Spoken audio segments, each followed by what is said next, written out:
Hello, children. So, today in this module, we are going to read the poem Amanda by Robin Klein. Now, before moving on to the poem, let me tell you something about it. Robin Klein, born in 1936, is a renowned Australian writer. She was born in a family of 9 children, and raising so many children must have been an exhausting task for the mother. As a child, she must have experienced the frequent reprimands of a mother that usually every child receives, the ire of a harried mother trying to nurture the children the right way. So that it seems that experience of Robin Klein herself inspired her to write this poem. Now this poem, Amanda, it also seems, it seems that it bears the glimpses of her own life, her own experience as a child. All children reeling under a nagging mother find the atmosphere at home repressive and yearn to flee to a land where they could indulge in everything of their liking. Thus, the poem portrays the anguish felt by young children under their mother's care and their desire to break free and run away to a domain of absolute freedom. Now, before moving on to the poem, let's read it first. Don't bite your nails, Amanda. Don't hunch your shoulders, Amanda. Stop that slouching and sit up straight, Amanda. There's a languid emerald sea where the sole inhabitant is me, a mermaid drifting blissfully. Did you finish your homework, Amanda? Did you tidy your room, Amanda? I thought I told you to clean your shoes, Amanda. I'm an orphan, roaming the street. I pattern soft dust with my hushed bare feet. The silence is golden. The freedom is sweet. Don't eat that chocolate, Amanda. Remember your acne, Amanda? Will you please look at me when I'm speaking to you, Amanda? I'm Rapunzel. I've not a care. Life in tower is tranquil and rare. I'll certainly never let down my bright hair. Stop that sulking at once, Amanda. You're always so moody, Amanda. Anyone would think that I nagged at you, Amanda. So, children, this poem is basically set in four different backgrounds. The first one is set in the real world where Amanda's mother is forever trying to correct her posture or her behavior, which usually, as a child we find quite irritating. But parents, they feel that it's their duty to correct us. So you see here, so there are four different backgrounds like I told you.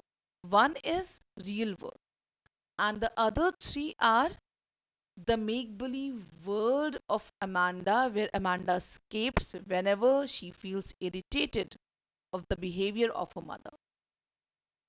Whenever she doesn't want to listen to her mother, whenever she is tired of listening to her mother who finds fault in her all the time, what she does, she escapes to her make believe world, to her imaginary world that she has created in her mind. And there are three situations which are being shown in this poem. The first one is where Amanda feels that she is a mermaid and she is swimming into an emerald sea.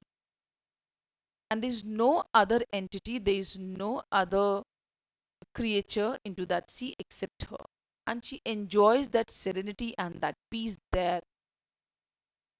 The second situation is where Amanda, she feels that she is an orphan, her parents are dead, and she is wandering the street and she's barefoot and she's walking on the street and she's enjoying that freedom and that peace where nobody is giving her instructions all the time. The third setting is which is completely contrast to the real world where Amanda feels that she is like Rapunzel. I tell you children, Rapunzel is a beautiful story. If you have not read it, then you can watch a movie which has been created by Disney. Okay, it's a beautiful movie.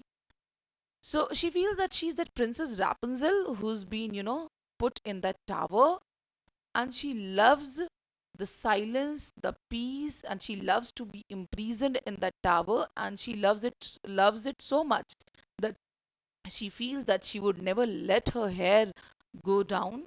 As if you have watched the movie, if you must have watched the movie, you must have seen that how Rapunzel, she used to drop her hair down the tower so that the witch who had confined her there and who was pretending to be her mother, could climb that tower. So Rapunzel feels that she would not let anybody come or enter the tower, neither she would ever go out of that tower. So these are the three settings which are completely contrast to the real world. Thus the entire poem consists seven stanzas. The first, third, fifth, and seventh stanzas contain 4 lines each and are spoken by an authoritative person in Amanda's life, and that is, we assume, must be her mother. The second, fourth, and sixth stanzas are written within brackets containing 3 lines each and are spoken by Amanda herself. Thus, the entire poem consists of 25 lines in total. Now, let's move to the explanation. The first stanza: Don't bite your nails, Amanda. Don't hunch your shoulders, Amanda. Stop that slouching and sit up straight, Amanda. So, you can see here in this stanza, we hear this authoritative voice that we assume must be the mother of Amanda who's speaking to her and who is giving her instructions over and again, asking her not to bite her nails, not to hunch her shoulders, and stop slouching and sit up straight, which usually mothers do. The second stanza, so children, the first stanza was the real word, and second stanza, because Amanda is irritated and she doesn't want to listen to her mother. So what happens? She escapes to this imaginary word which has been, shown in the second stanza. So what is that imaginary word? There's a languid emerald sea where the sole inhabitant is me, a mermaid, drifting blissfully. So now she feels here, that she is a mermaid, and there's this emerald green sea where she is, the sole, the single inhabitant who's living into that sea, and she is a mermaid, and she's swimming into that sea blissfully. And why she feels it's a bliss, it's a blessing, because she finds that she is free and there's nobody to complain or to nag at her or to find fault in her.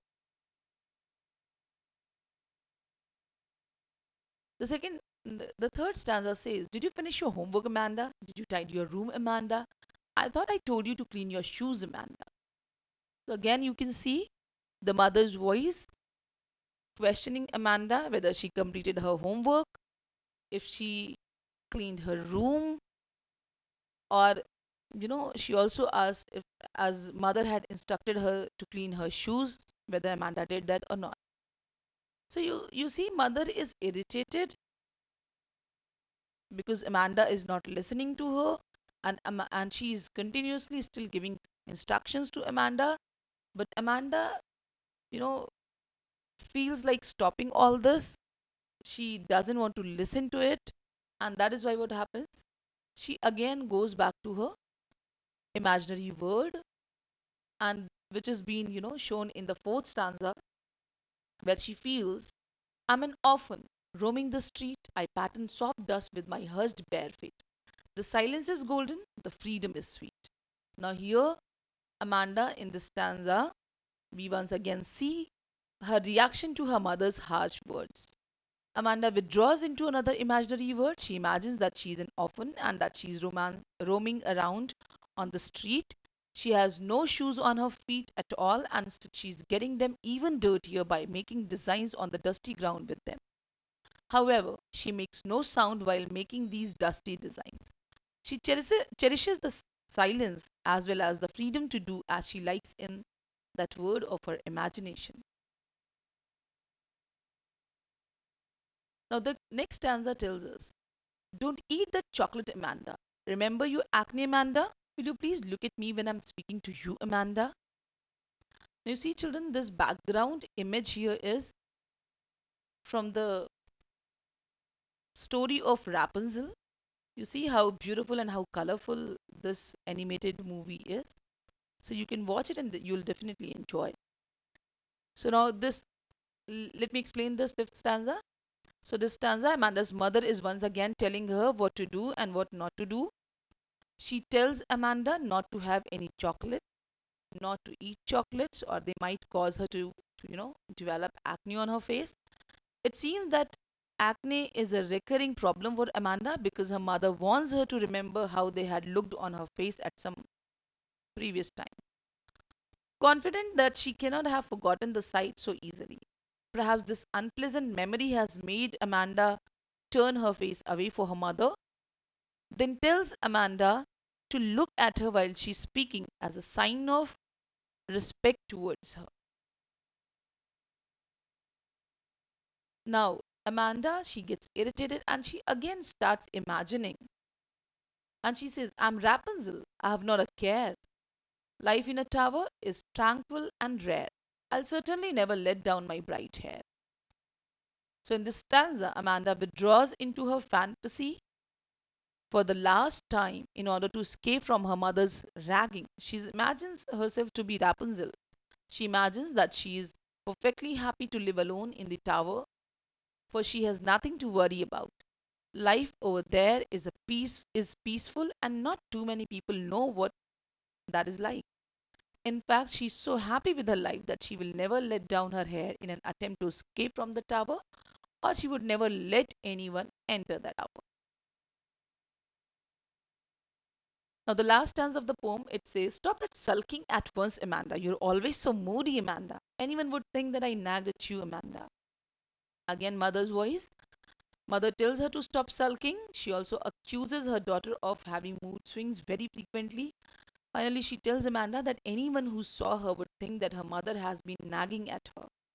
It is obvious that Amanda's mother feels it is her duty to correct her daughter and to teach her the proper way to behave, and she does not believe that this can be exhausting or irritating experience for Amanda, while it is actually. Now, children, I hope you must have understood this poem. Now, here I am giving you the glossary, the meaning of the difficult words which I found there in the poem. These meanings will help you in understanding the poem in a better manner. In case of any questions, any queries, or any doubts, you can send me that. Now, children, stay home, stay safe. Thank you for watching.